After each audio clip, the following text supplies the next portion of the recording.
ಎಲ್ಲಿ ನಮ್ಮ ಮಾನ ಹರಾಜಾಗ್ತದೆ ಅಂತ ಹೆದರ್ತಾರೆ. ಮತ್ತು ಪತ್ರಿಕಾ ಮಿತ್ರರು ಸಹಿತ ಅಷ್ಟೇ ನಿಷ್ಠುರವಾಗಿ ಅವ್ರು ಬರೆಯುವಂತ ಲೇಖನವನ್ನು ಬರೆಯುವಂತ ಕೆಲಸ ಮಾಡ್ತಾರೆ.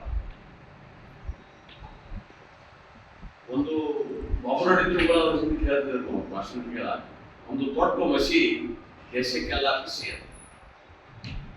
ಈಗ ಸ್ವಲ್ಪ ಬದಲಾವಣೆ ಮಾಡಿ ಒಂದು ದೊಡ್ಡ ಮಸಿ ಪ್ರಪಂಚಕ್ಕೆಲ್ಲ ಬಿಸಿ ಅತ್ತಾಗಿದೆ. ಯಾಕಂದ್ರೆ ಈಗ ಸೋಷಿಯಲ್ ಮೀಡಿಯಾದೊಳಗ ಇಡೀ ಪ್ರಪಂಚದ ಸುದ್ದಿಗಳನ್ನ ನಮ್ಮ ಕೈಯಾಗಿ ನೋಡುವಂತ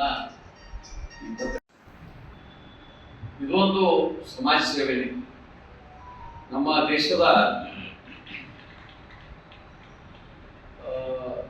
ನ್ಯಾಯಾಂಗ, ಕಾರ್ಯಾಂಗ, ಶಾಸಕಾಂಗ ಮೂರು ಸ್ತಂಭಗಳಲ್ಲಿ ಈ ಪತ್ರಿಕಾ ರಂಗದ್ದು ಒಂದು ಸ್ತಂಭ ಇದೆ.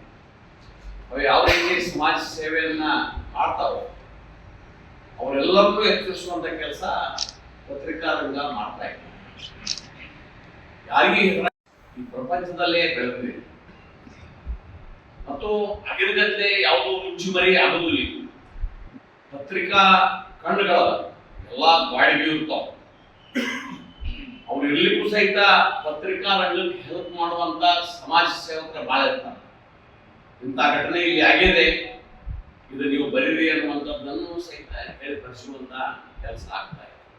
ಅಥವಾ ಅವ್ರ ಮೊಬೈಲ್ನಲ್ಲಿ ರೆಕಾರ್ಡ್ ಮಾಡಿ ಅವ್ರು ಕಳಿಸಿಬಿಟ್ರೆ ಚಾಲುವಾಗ್ತದೆ. ಅದರಿಂದ ಇವತ್ತು ಪತ್ರಿಕಾ ರಂಗದ ಮಾತು ಬಹಳ ದೊಡ್ಡದಿದೆ. ಅವರಿಗೆ ಅವಕಾಶಗಳನ್ನ ಕೊಡಬೇಕು ಮತ್ತು ಪತ್ರಕರ್ತರು ಸಹಿತ ಈಗಾಗಲೇ ಹೇಳಿದ್ರೆ ಮಾಡಲ್ ಸಹಿತ ನಿಷ್ಠುರವಾದ ಒಂದು ನಾವು ಬರಿತೀವಿ